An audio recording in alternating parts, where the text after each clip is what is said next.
Senhor, fazei-me instrumento de vossa paz. Onde houver ódio, que eu leve o amor. Onde houver ofensa, que eu leve o perdão. Onde houver discórdia, que eu leve a união. Onde houver dúvidas, que eu leve a fé. Onde houver erro, que eu leve a verdade. Onde houver desespero, que eu leve a esperança. Onde houver tristeza, que eu leve a alegria. Onde houver trevas, que eu leve a luz. Ó Mestre, fazei que eu procure mais consolar que ser consolado, compreender e ser compreendido, amar que ser amado, pois é dando que se recebe, é perdoando que se é perdoado, e é morrendo que se vive para a vida eterna.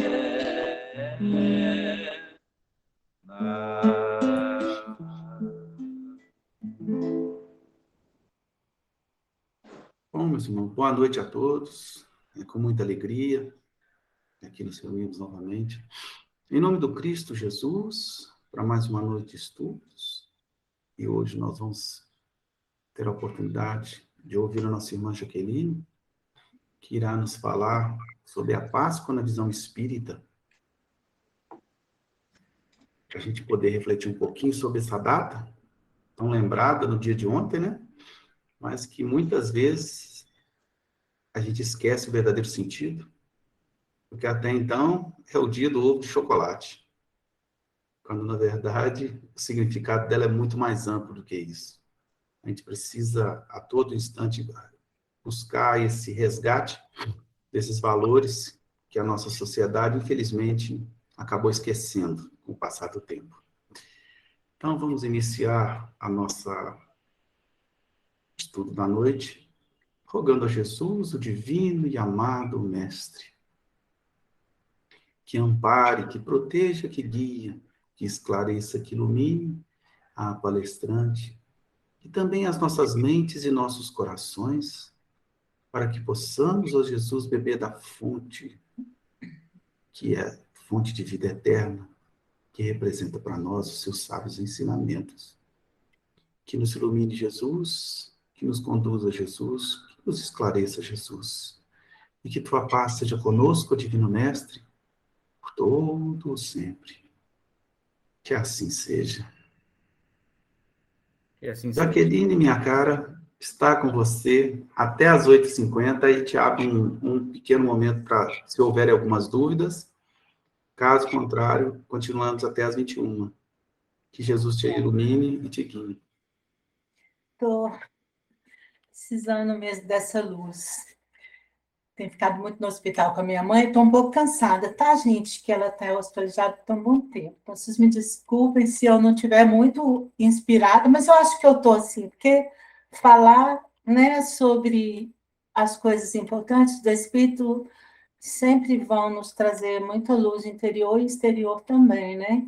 Especialmente sobre Páscoa. E quando você estava falando aí sobre a Páscoa, você disse assim, a Páscoa foi ontem. E enquanto eu estive estudando para falar sobre a Páscoa espírita, eu te digo, você está redondamente errado. A Páscoa foi ontem, a Páscoa é hoje, é agora, é amanhã, depois da manhã, foi há 1000 anos atrás, foi há 1000 anos atrás e mais alguns minutos. A Páscoa, na visão espírita, é muito diferente daquilo que a gente tem aprendido sobre Páscoa.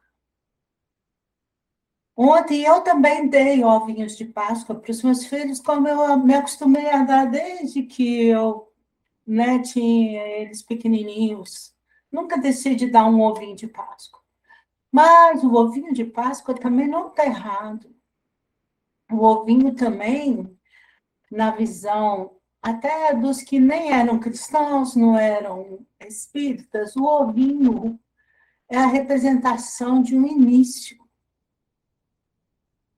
Toda vida nasce de um ovo, que seja um ovo mesmo, que seja uma célula, né, formada pelos gametos femininos e masculinos, formando um ovo. Então, o ovo realmente é o início de uma vida. Quando a gente vai falar de Páscoa, seja em qualquer momento, de qualquer religião, nós vamos falar de o início de uma vida. Resta saber de que vida. Mas eu não posso fugir daquilo que Jesus trouxe para nós. Quando ele aproveitou o momento da Páscoa dos judeus para introduzir a sua ideia de uma nova vida. Vamos lá. Está em Mateus 26. Tendo dito essas coisas, Jesus disse aos seus discípulos: como vocês sabem, estamos a 2 dias da Páscoa.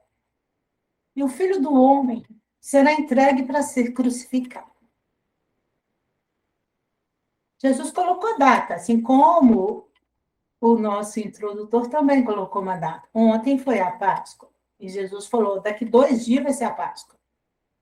Não, vai ser aquela festa humana da Páscoa. Não a nossa festa interior, não a nossa transformação interior.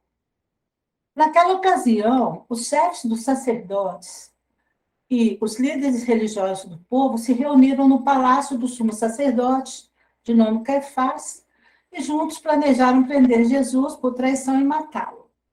Mas diziam, não durante a festa, para que não haja tumulto entre o povo. Gente, vão matar Jesus, mas não vão matar durante a festa, não? O que isso tem a ver conosco hoje? É exatamente morte e vida. De quem e de quem? Vamos matar essa ideia nascente de um Cristo como uma ideia nova durante uma festa que comemorava-se alguma coisa muito importante para o povo, que era a sua liberdade? Quando a gente fala de liberdade, a gente vai ter que falar do que antes gerou a ideia de liberdade, que era o quê? Que era o cativeiro, que era a escravidão. E eram 400 anos de escravidão, por isso eles faziam tanta festa. E eles nem estavam tão mais escravos assim, mas tinha muito escravo. Então, a gente vai pegar isso para trazer para nós, porque tudo na visão espírita não é para 400 anos atrás, não é para 4.000 anos atrás, não é para 2.000 anos atrás, não é para ontem, é para agora. Tudo na doutrina espírita é para agora. Para agora e para a vida futura. O passado só vai nos ensinar. A gente vai retirar do passado aquilo que nos fez mais fortes hoje. E o nosso aprendizado, é claro. E aí a gente vai pegar o que o Humberto de Campos traz para nós na lição 26 da última ceia. Ele coloca, não vou ler a lição toda, que é grande, mas ele coloca ali Jesus com seus amigos, que ele tinha convivido ali por 3 anos, né? Aqueles que ele escolheu para levar a nova ideia, né? Para levar o ovo de Páscoa para a multidão. E ele está ali discutindo como que ia ser dali para frente, quando a presença física dele não tivesse mais junto, porque ele sabia que a presença física dele não estaria ali mais com todos. Só que os amigos não sabiam, né? Então, ele dá uma paradinha ali na conversa, né? E fala assim, pessoal, chegou a hora da profecia ser cumprida. Humilhado e ferido, eu vou ensinar para Jerusalém a necessidade do sacrifício próprio. Então, vamos lá. Humilhado e ferido, eu vou ensinar a necessidade de sacrifício próprio. A gente já passou, né, nessa trajetória nossa, quanto tempo de aprendizado entre humilhados e feridos e entre a proposta de sacrifício próprio para a nossa melhoria? Quantas vezes? Quantas vezes nós temos passado? Quantas vezes esses 2 anos reclusos, né, fazendo altos sacrifícios, muitos com sacrifícios de trabalho, muitos com sacrifício de família, mas para crescer por dentro, que é a proposta verdadeira de nós. E aí Jesus fala assim, eu vou ensinar Jerusalém a necessidade de sacrifício próprio, para que não triunfe uma espécie de vitória passageira. Qual que é a espécie de vitória passageira que Jesus está falando de triunfo? Essa que a gente tem pavor verdadeiro, que é a perda desse corpo físico nosso, em detrimento de toda a grandeza espiritual que a gente adquire no momento da doação suprema, que foi no caso dele, né? E aí a gente fica analisando, né? Liberdade, a gente fica analisando cativeiro, liberdade de quê? Cativeiro onde? Porque nós realmente somos cativos, né? Da existência física, pessoal, desse triunfo de uma única vitória, que é a vitória da matéria. Por isso que a doutrina espírita nos convida a analisar essa Páscoa, essa passagem, né? Que desde pequena a gente aprende que Páscoa é passagem. Pode ver qualquer estudo que você tem ali, vamos pegar um de Google. A Páscoa era celebrada pelos judeus para comemorar a liberdade conquistada pelo povo.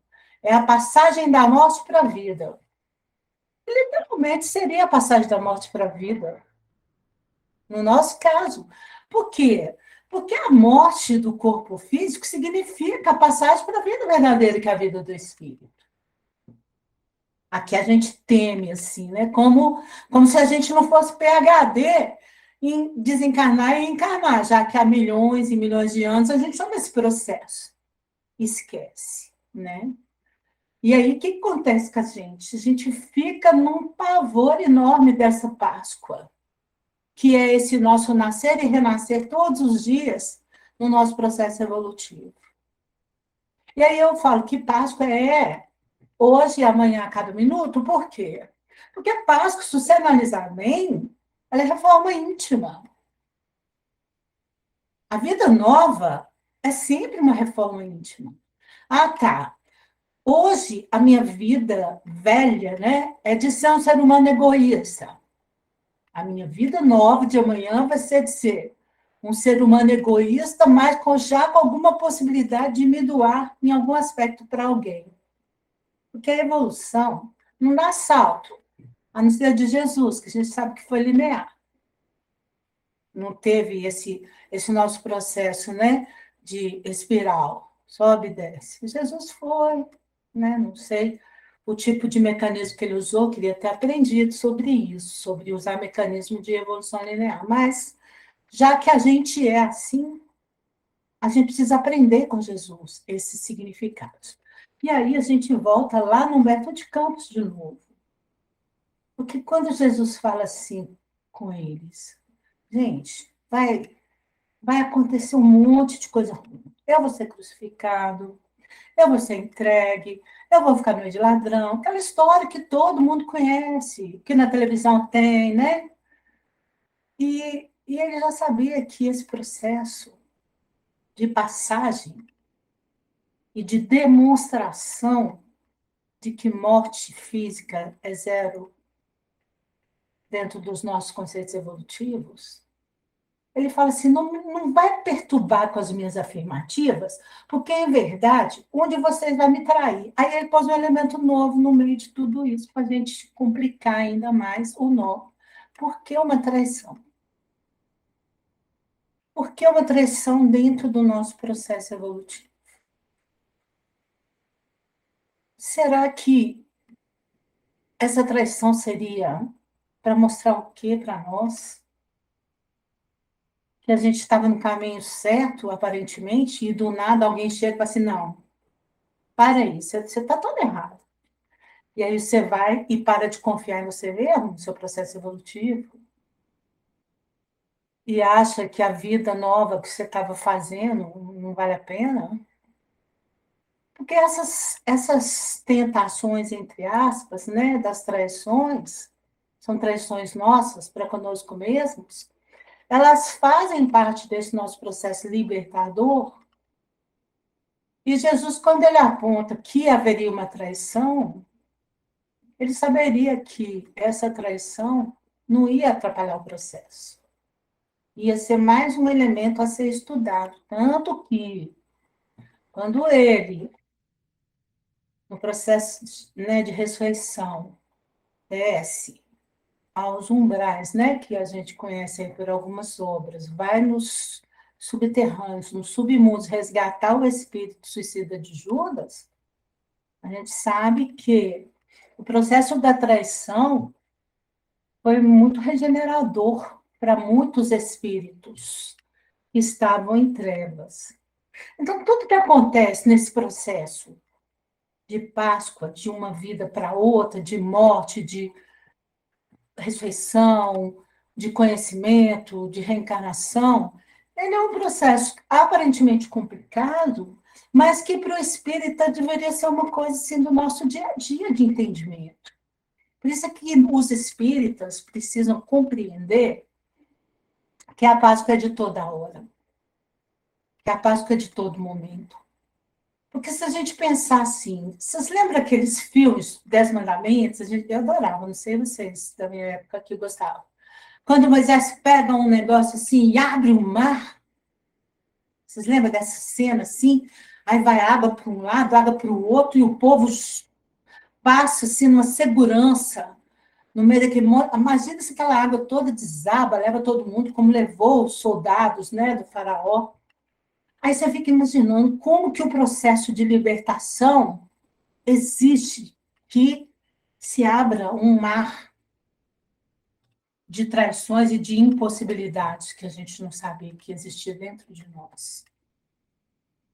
Porque quando os judeus, naqueles tempos antigos, né, 400 anos de escravidão, buscam essa passagem, né, abre aquele mar, passa por uma segurança, a gente tem que captar isso daí para nós, em algum processo nosso de abrir esse nosso mar espiritual dessa nossa evolução.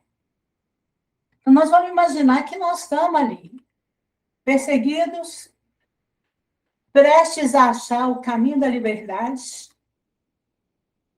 e aí tem alguém nos perseguindo, os nossos inimigos.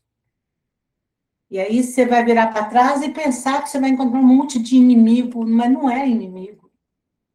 Aí você pensa assim, cadê o mar que eu preciso abrir para passar, para me libertar, para achar um caminho de verdade da minha libertação? E aí a gente volta no próprio que ressuscitou, que fala assim, conheceis a verdade, e a verdade vos libertará, né? Porque essa liberdade que a gente busca na pátria espiritual é a libertação que nos causa esses problemas graves que hoje a gente traz, de culpa, de tristeza, de depressão, de solidão, de medo, de um monte de coisa. E aí, quando a gente relembra Jesus falando, conheceis a verdade vos libertará, a gente fala assim, qual verdade? A verdade do outro? A verdade do meu chefe? A verdade do meu pai, da minha esposa, do meu marido, da minha mãe, do meu filho? Eu não tenho que conhecer a verdade de ninguém. Eu tenho que conhecer a minha verdade. Eu tenho que ser sincero comigo mesmo nesse momento da minha existência, para eu fazer a minha passagem para a minha vida melhor. eu falo, eu estou altamente satisfeita com o que eu sou hoje, que eu não preciso mais de conhecer nada sobre mim, porque eu me acho já num estágio de perfeição, que não tem mais nem necessidade de eu buscar nada que me faça ter uma vida diferente, melhor, mais plena, mais livre. Será? E aí a gente se pergunta, o que os meus olhos veem quando olham no espelho da minha alma? Aí a gente fica assim, será que eu estou traindo alguém? Será que nessa ceia que Jesus me falou assim, olha, come o pão da vida, será que eu estou traindo alguém? Será que eu estou traindo a mim mesmo nesse processo? Porque a gente pega essas palavras de Jesus na época da Páscoa, né, que a gente não conhecia de antigamente, e que a gente não lembra, né, porque a gente estava perfeitamente conhecendo todo esse processo, que a gente não nasceu ontem, e a gente fica tentando se conhecer como um ser humano, filho de Deus Criador, amparado pelo Mestre Jesus em um processo milenar, né? Ele tentando nos mostrar a nossa verdade. Tem muito tempo que Jesus está tentando mostrar para nós a nossa verdade, e nós não temos essa facilidade de compreender onde que essa luz vai chegar em nós. Aí, quando Jesus, então, junto com eles, aponta assim, que vai haver um traidor, o Felipe levantou o dedo, e aí traz o Humberto de Campos até uma consideração sobre Felipe, que estava com um estranho brilho nos olhos, fala assim, quem será o traidor? Disse Felipe com um estranho brilho nos olhos. Serei eu? André indagou. Mas afinal, objetou Tiago em voz alta. Onde está Deus? Que não viu que você ia passar por esse perigo? Jesus, que se mantivera em silêncio ante as primeiras interrogações, ergueu o olhar e advertiu. Tiago, faz calar a boca da tua pouca confiança na sabedoria que rege os nossos destinos. Uma das maiores virtudes do discípulo do Evangelho é de estar pronto para o chamamento divino. Não importa onde, como seja o testemunho da nossa fé. O essencial é revelar nossa união com Deus em todas as circunstâncias. É indispensável não esquecer a nossa condição de servos de Deus, para bem atendermos ao chamado. Aí ele fala assim, na hora de tranquilidade e na hora de sofrimento. Por que Jesus aponta para nós duas condições, tranquilidade e sofrimento? Para a gente não ficar igual os discípulos ficou ali, um com estranho brilho nos olhos, um perguntando, e aí, Deus não viu que você ia passar por esse perigo? Por que Deus já não sabia e já não afasta isso? Gente, olha a nossa Páscoa tendo que acontecer. A gente sabe muito bem por que nós estamos aqui reencarnados em um plano chamado prova e expiação. Por que eu vim para esse plano, gente? Porque a minha escolha de vir para um plano de prova e expiação. Para esperar que Deus, já sabendo do meu perigo que eu ia correr, vai e me afasta dele? É essa a ideia? É essa a ideia dos desafios que eu estou vivendo todos os dias da minha existência? Quando chega o momento da dor, quando chega o momento do sofrimento, eu não vou aceitar? Eu só quero os de tranquilidade? Mas Jesus falou para a gente claramente aqui, não podemos esquecer a nossa condição de servo. O que é um servo? O servo é aquele que serve, mas é aquele que serve como? É aquele que serve trabalhando por si e pelo outro. Eu não estou aqui para trabalhar para mim tão somente. Porque o servo, você pode imaginar, qualquer servo que você conhece, Ele trabalha para ganhar o salário dele, mas ele está sempre beneficiando outras pessoas. Você supõe o motorista do ônibus. Por que o motorista do ônibus dirige ônibus? Para ganhar o salário dele. Não, mas ele trabalha para transportar passageiros, né? Ah, vou perguntar por que o cantor trabalha? Ah, porque ele quer ganhar o dinheiro com a música dele. Não, mas é para as pessoas ficarem felizes ouvindo a música dele.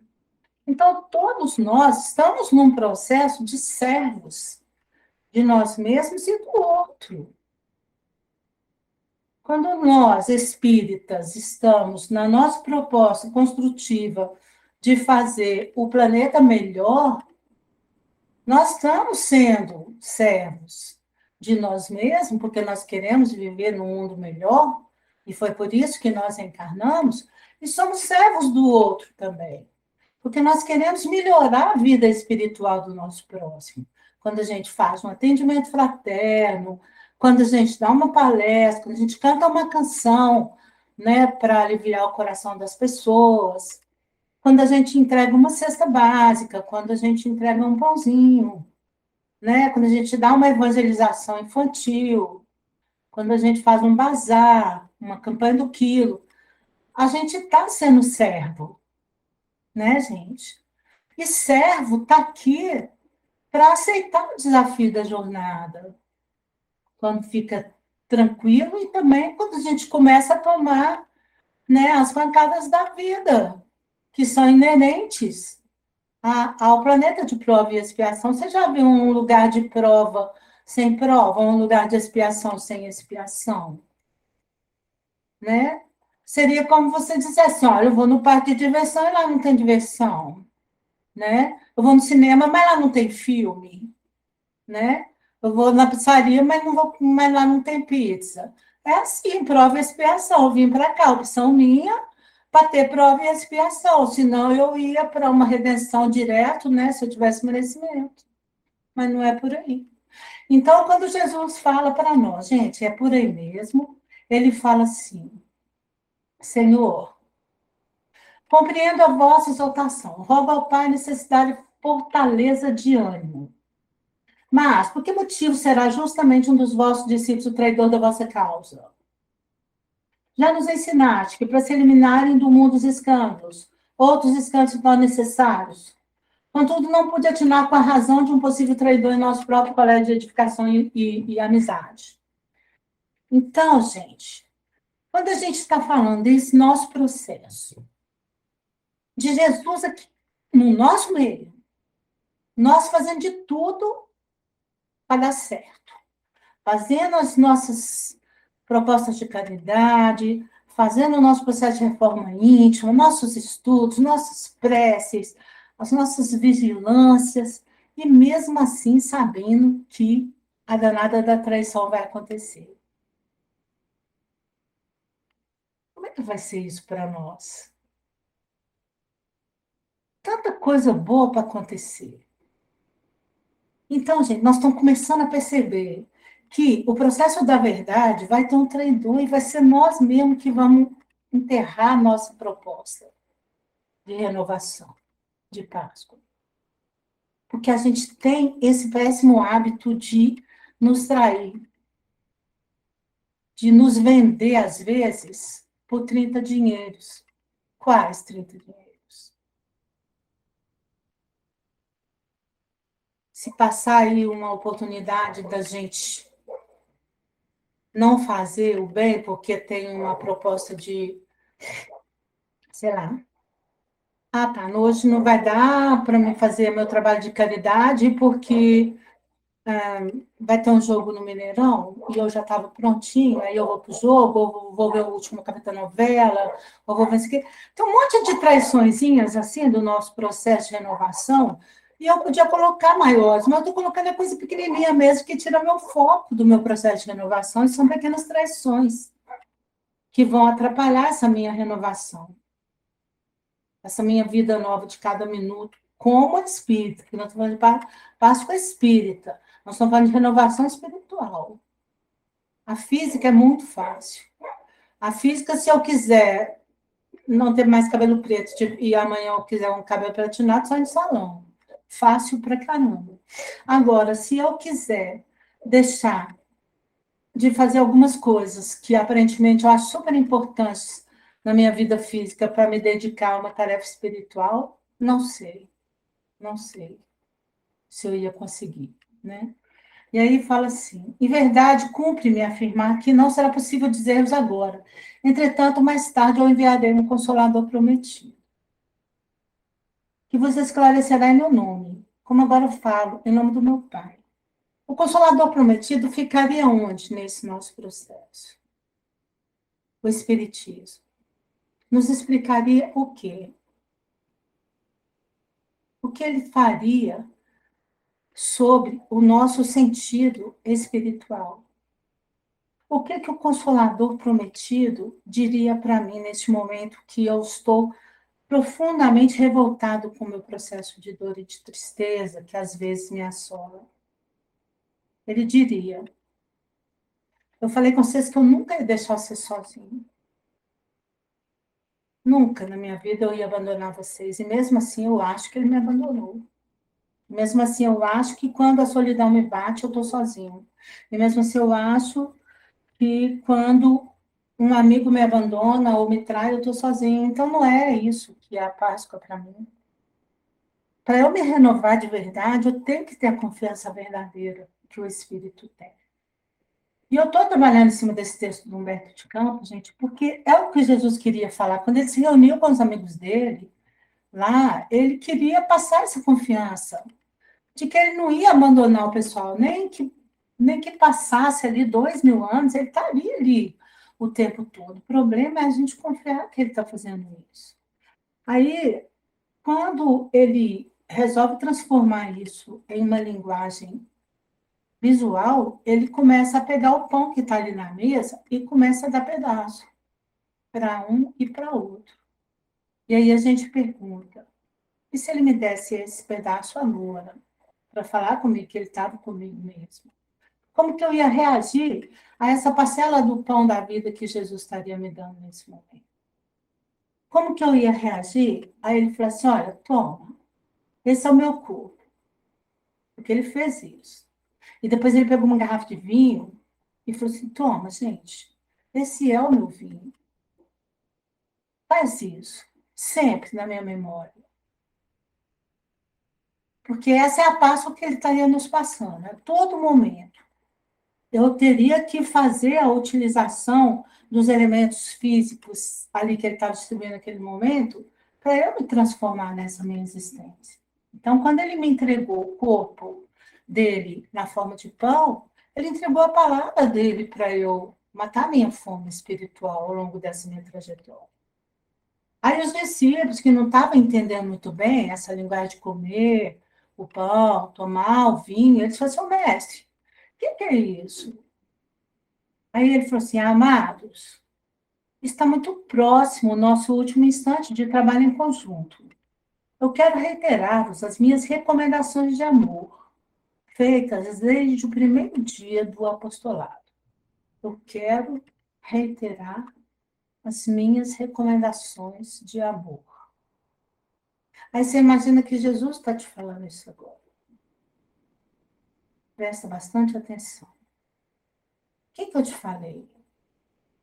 No primeiro dia, eu falei assim: ama o teu próximo. Ou seja, eu estou reiterando aquilo que eu te falei. Ama o teu próximo como a ti mesmo. Ama você. Ama aquela pessoa que Deus colocou do seu lado. O seu irmão, a sua esposa, a sua mãe, o seu chefe, a sua empregada, o seu funcionário. Ama ele. Aí ele falou assim: esse pão significa o pão do banquete do Evangelho. Esse vinho é o sinal do Espírito renovador dos meus ensinamentos. O que é o Espírito renovador dos ensinamentos de Jesus, se não a Páscoa que a gente está buscando essa compreensão? Porque se não é para renovar, melhor a gente nem ter. Saber que existe é bom. Saber que Deus existe já é um avanço. Saber que Jesus trouxe a palavra do Evangelho para nós é perfeito, é fantástico. Agora, fazer uso disso para me renovar todos os dias? Eu consigo. Eu pego aquela proposta verdadeira de amor que Jesus trouxe, aí ele fala assim, olha, este pão significa o banquete do Evangelho, esse vinho é o sinal do Espírito renovador, e eles constituirão o símbolo da nossa comunhão perene no sagrado idealismo do amor, com que operaremos no mundo até o último dia. Com que operaremos no mundo até o último dia. Essa presença de Jesus, né? De corpo e espírito até o último dia. Aí você fala, Apocalipse, chegou o dia? Vai acabar o mundo, aí esse vai ser o último dia? Quando? O último dia que Jesus se refere sempre é o último dia da nossa trajetória evolutiva. Houve o primeiro dia da nossa trajetória. Que dia que foi? Foi o dia que Deus nos criou. Vai ter o último dia, que vai ser o dia que a gente chegou à perfeição. Nós vamos estar puros, perfeitos, com todo o nosso aprendizado nessa nossa trajetória evolutiva. Dia após dia nos renovando, dia após dia fazendo Páscoa dentro de nós, criando uma nova vida, né? Aí esse último dia, que é o objetivo nosso, que a gente nem vai muito ficar precisando, né, de Jesus nos ensinando diariamente, e nós vamos estar prontos até para brilharmos como esses espíritos de luz brilham por aí, né, gente? Então, ele disse isso para nós, que todos os que partilharem, através do tempo, é esse tempo que a gente está se referindo, o tempo de busca da nossa perfeição. Ele fala assim, olha, todos que partilharem conosco através do tempo desse pão eterno e desse vinho, terão o espírito fecundado pela luz gloriosa do reino de Deus, que representa o objetivo santo dos nossos destinos. Então, é isso que a gente acabou de dizer da nossa trajetória coroada. É quando a luz do reino de Deus estiver plenamente brilhando dentro de nós, por essas nossas buscas e por esses nossos acertos diários de renovação de vida, que é isso que a gente busca na nossa doutrina espírita. Sair do nosso comodismo de pessoas imperfeitas, dizendo assim, não, eu sou mesmo imperfeito. Não, eu sou mesmo egoísta. Não, eu sou mesmo frágil emocionalmente. Ah, não, eu nem preciso muito de ficar indo no grupo espírita, de ficar lendo obras espíritas. Por quê? Porque eu sou assim mesmo, eu sou frágil. Não é assim, gente. Nós temos que entender que nós somos muito... Nós somos adotados, né, pelo governador espiritual do planeta, que é Jesus, e a gente não precisa de ter medo, a gente não precisa de ter essa pouca confiança, né, no que Jesus está combinando conosco, esse nosso futuro brilhante. Aí ele fala assim, olha, ponderando a intensidade do esforço a ser empregado e aludindo às multidões espirituais que se conservam sob sua amorosa direção, fora dos círculos da carne, nas esferas mais próximas da Terra. Olha para ver como que a nossa evolução espiritual ela é muito bem amparada, sabe? Quando Jesus fala para nós que tem multidões espirituais vibrando aqui pelo nosso processo evolutivo, não é pouca coisa. Não é pouca coisa. Nós, como espíritas, a gente tem que ter essa visão de que não dá para a gente achar que doutrina espírita é só para a gente pensar que existem espíritos lidando do outro lado, cuidando de nós. Nós não podemos só pensar, nós temos que ter certeza. Quando você fala assim, com espíritos amigos que cuidam da nossa tarefa. Cara, nós temos que saber que são muitos. São muitos espíritos amigos cuidando da nossa tarefa.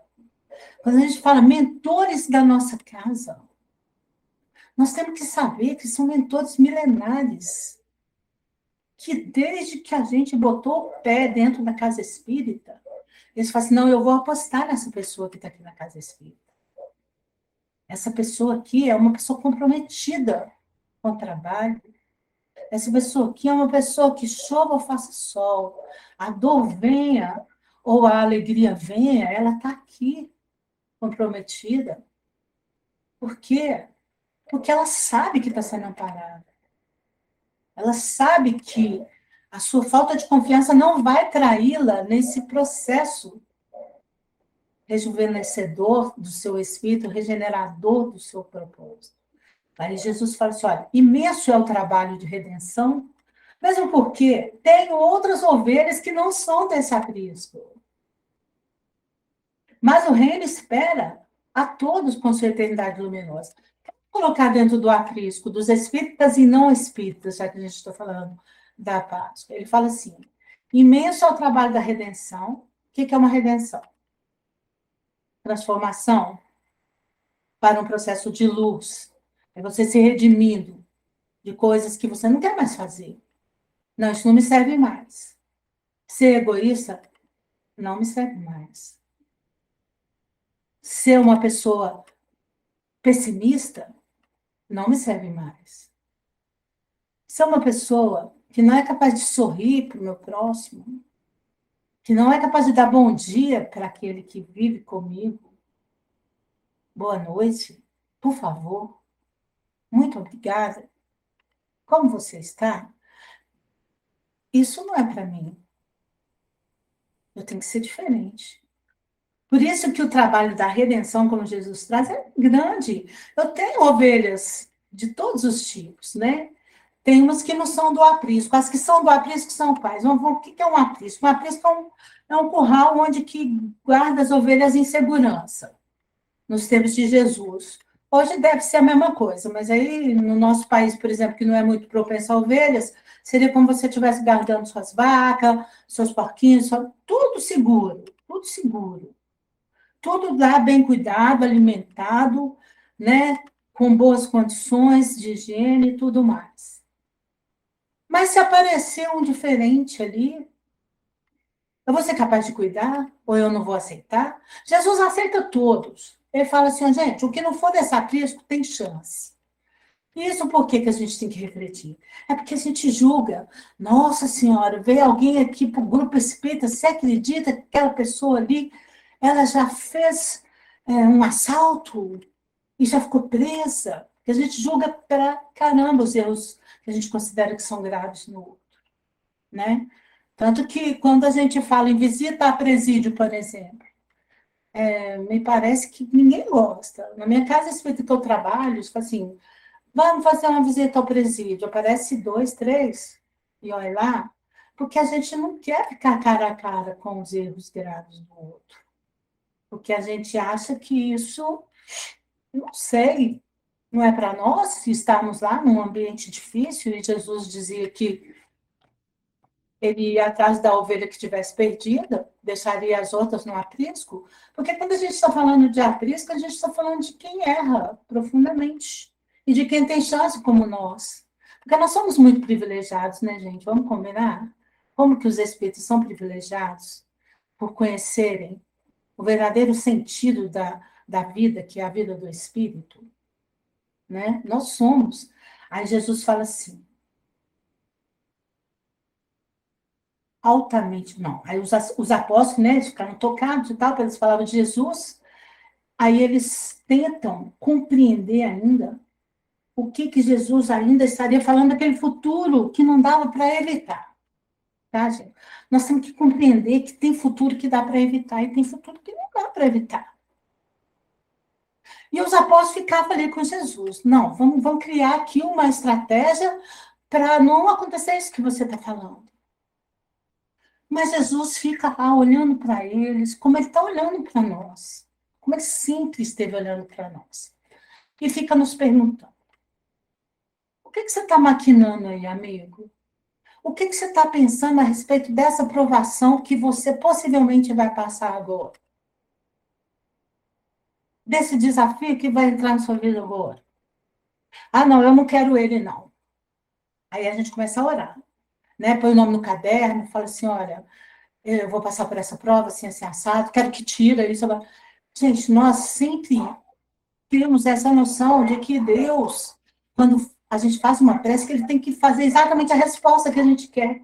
É isso que Jesus estava ali naquela discussão com os apóstolos, era se fica livre do processo ou se a gente aceita o processo como parte da proposta. Por isso que a gente está nessa proposta de Páscoa Espírita o tempo todo. Porque Páscoa Espírita significa que vai ter conhecer a verdade, aceitar coisa difícil, aceitar a traição de amigo, sabe? Aceitar que as coisas não vão ser do jeitinho que a gente queria, que não adianta tentar a gente fazer, né, troca com Deus e falar assim, olha, eu faço isso se você não permitir que isso aconteça, sabe? Então, esse processo de busca que Jesus estava tentando entabular lá com os discípulos era uma coisa de aceitação, de coragem, de surpreender a gente mesmo e falar assim que, não, eu vim com um propósito. E Jesus veio com um propósito, a gente sabe disso. Eu vim com um propósito. Aqui é o planeta onde eu vou realizar o meu propósito. Eu vou aceitar o meu processo regenerativo de uma vida diferente espiritual. Porque a vida espiritual, ela é a verdadeira vida. Os inimigos que eu vou, né, ser traída por eles, estão dentro de mim, então eu preciso conhecer eles bem. Então, Jesus conhecia bem quem era o inimigo, né, da traição. Mas, mesmo assim, ele aceitou, assim como nós temos que aceitar esses nossos inimigos para a gente conhecer eles, para a gente lidar com eles, né, nesse nosso processo. Aí, vamos lá. O mestre interrompe a palestra que ele estava ali, né, enquanto ele estava conversando com os outros, quando os discípulos conversavam sobre essa forma de evitar tudo, ele falou assim: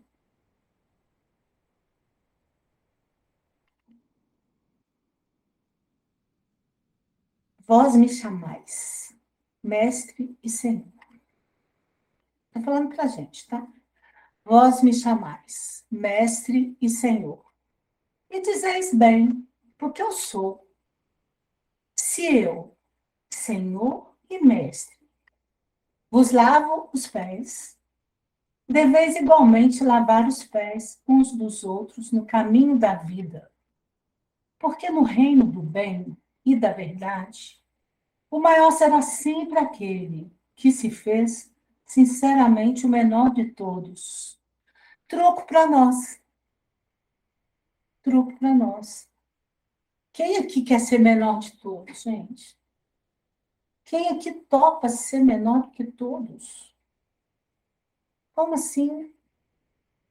Lavar pé do outro? Todo mundo sabe a história de lavar pé, né? Jesus ficou lá sempre nessa ceia, tentando extrair coisas dos discípulos que pudesse fazer eles compreenderem o motivo da dor, o motivo da proposta ali evolutiva que todos iriam passar, que é o nosso caso.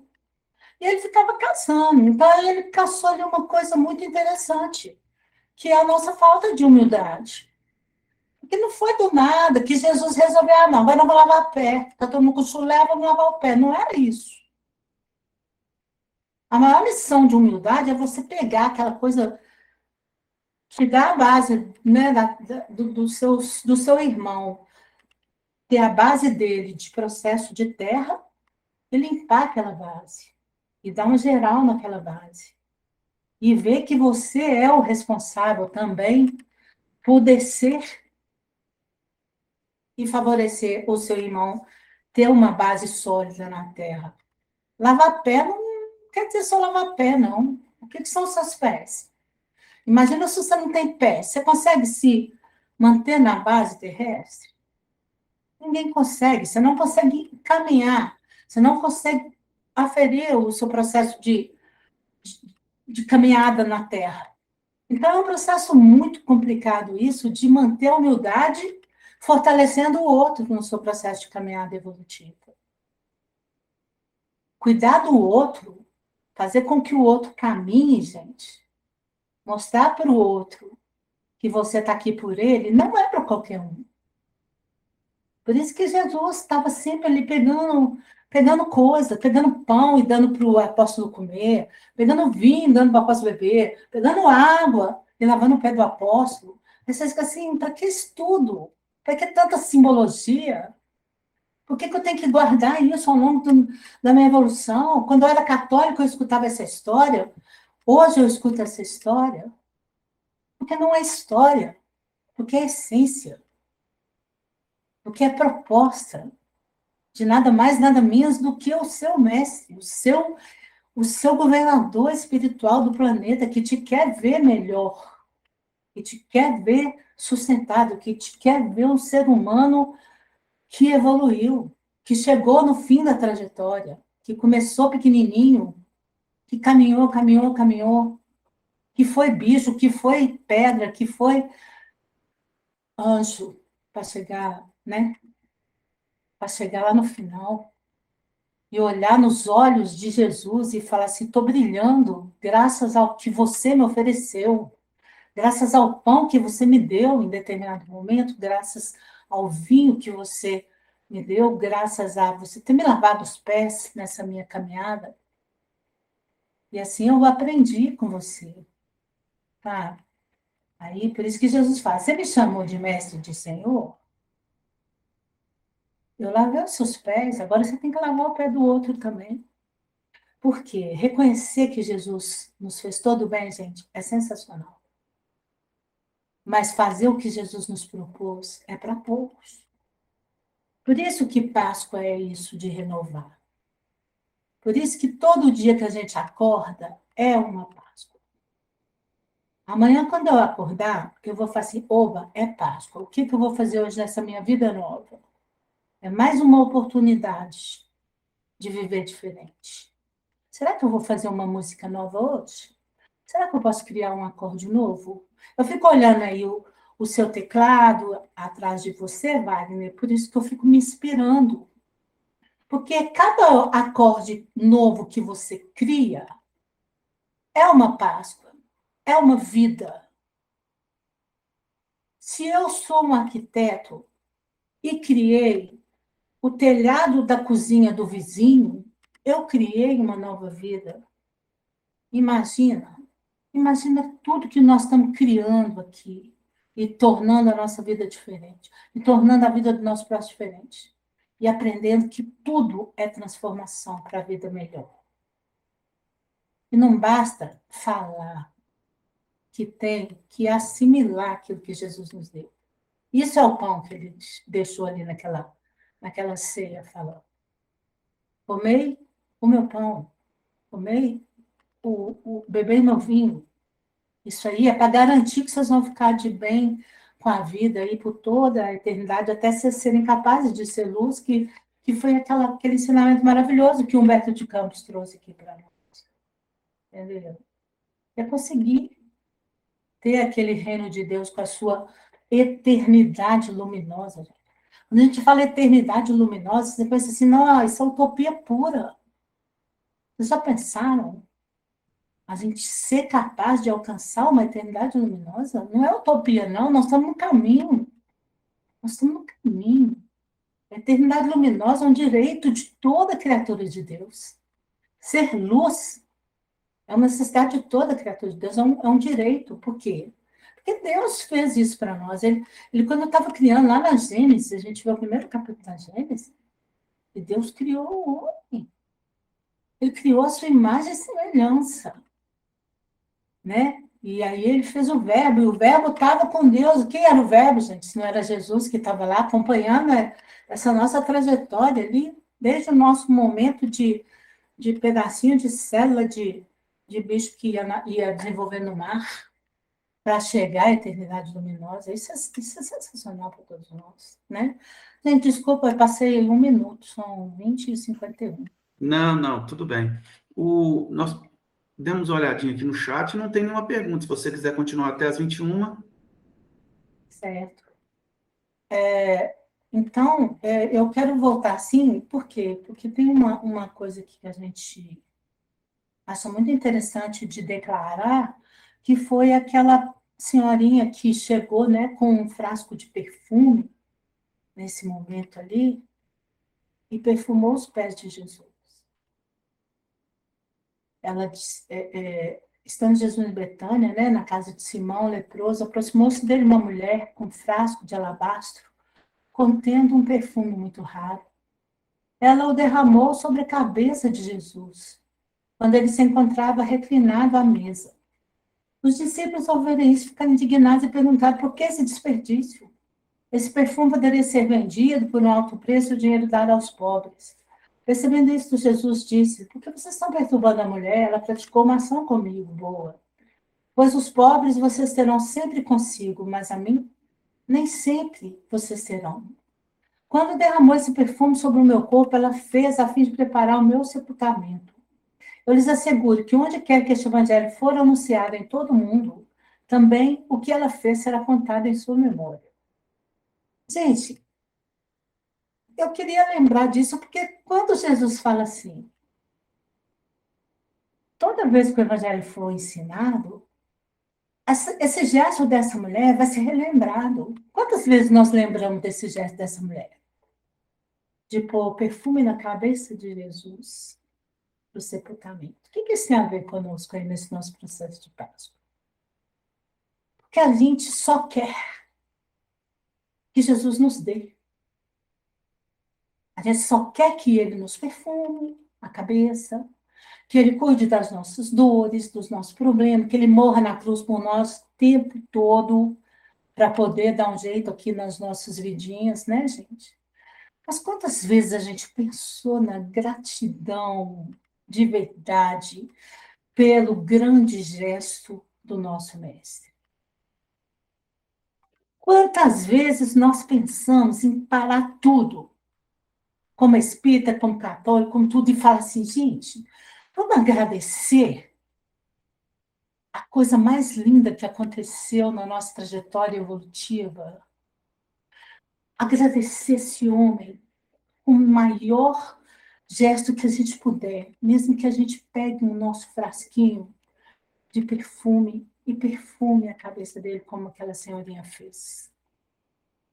Porque ela já exibia, nesse momento, a gratidão eterna. Por isso que Jesus fala, gente, porque vocês estão perturbando essa mulher?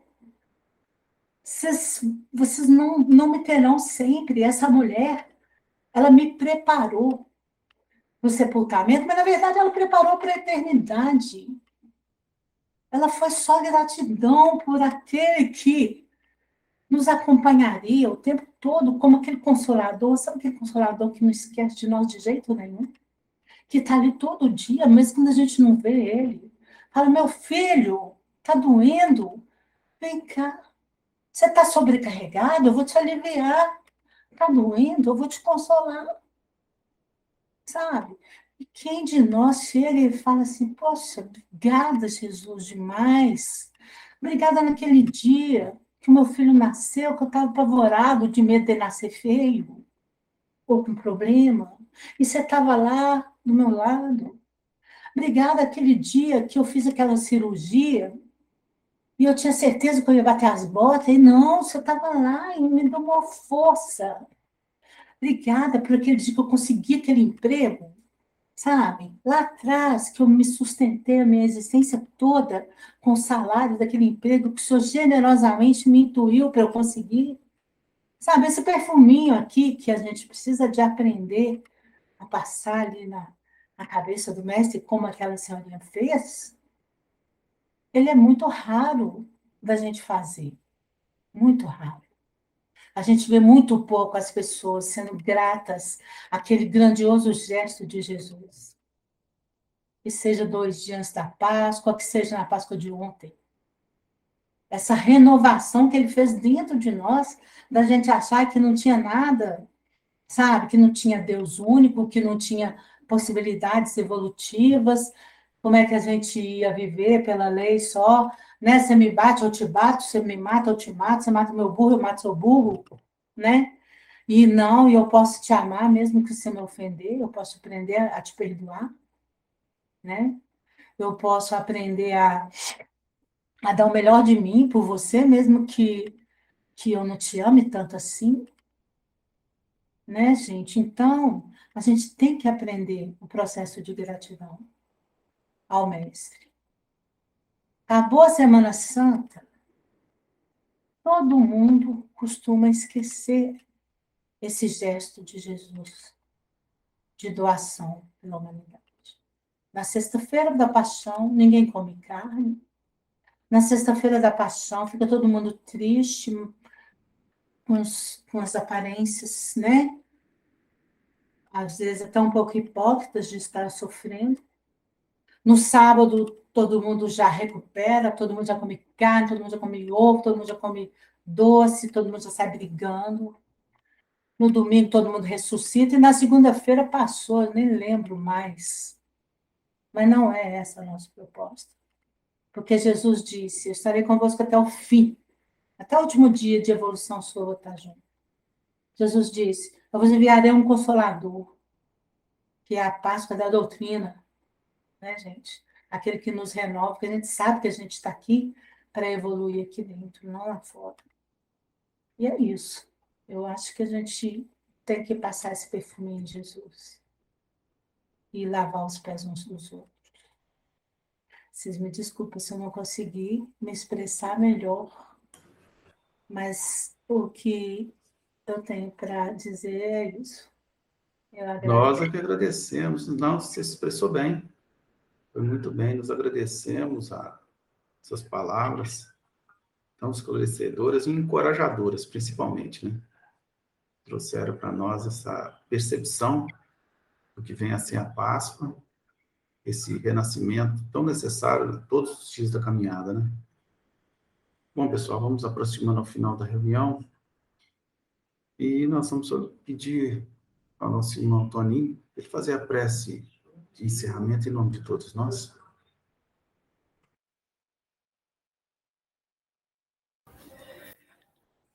Queridos companheiros, então vamos fechar nossos olhos, fazer a nossa conexão com o alto, como nos trouxe a Jaqueline. Nós temos o tempo todo de estar com os braços abertos, o coração alegre e sempre agradecer a Ti, Mestre Jesus, por nos ensinar todo o caminho para a nossa redenção, para o nosso crescimento espiritual. Esse amigo que está conosco o tempo todo, nos auxiliando, nos amparando, sempre abrindo as portas, sempre nos convidando e nos mostrando como podemos ser melhores a cada dia, nos renovando através das nossas ações, dos nossos pensamentos, chegando a Ti, Mestre amado, em busca do Seu reino. E podemos, no dia de hoje, agradecer por estar conosco, nos abençoando, trazendo a paz e alegria para os nossos lares, para os nossos irmãos que se fazem presente nesse encontro e por todos os nossos irmãos queridos em todo o planeta que governa, que está sob o seu comando. Que a sua luz, Mestre amado Jesus, encontre todos os corações aflitos e que leve a paz, a harmonia e o equilíbrio, hoje e sempre. Que assim seja. Muito obrigado aí, companheiros, né, por estar conosco aí com mais esse estudo. Obrigado, Jaqueline. Obrigada. Quarta-feira temos mais um encontro. Estão todos convidados e desejo uma boa semana e uma feliz Páscoa aí para todos. Muito obrigado, Jaqueline. Obrigada, gente.